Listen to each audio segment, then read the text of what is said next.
All right, so for this week's 2-minute drill, I chose to do the article Naming Rights, What is Value in a Fanless Realm by Terry Lefton.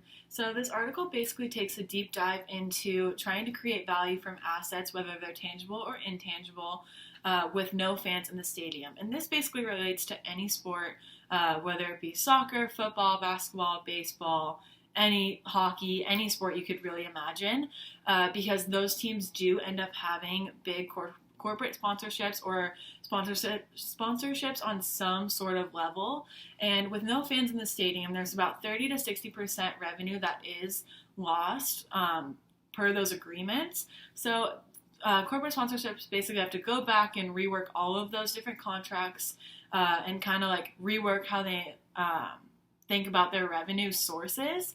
And I found this pretty interesting, and it's really important in the world of sports because to the service level fan, they don't really think about the behind the scenes of the sponsorships, the revenues, everything like that. They just really care if their team is winning.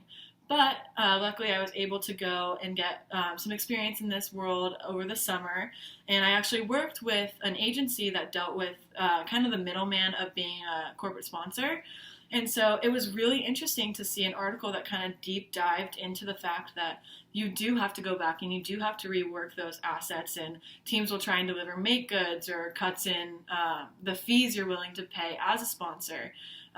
So it's super important because it really does change the way that sponsors are able to advertise in games when no one is there to see it in person. So there's been some pretty interesting ways that sports teams have made this up. From that, including like in the MLB with the cutouts and the zooms for basketball. So they're definitely making it work, but it's super important that we as business students actually understand. So I think you should go ahead and take a look at the article. It's super interesting.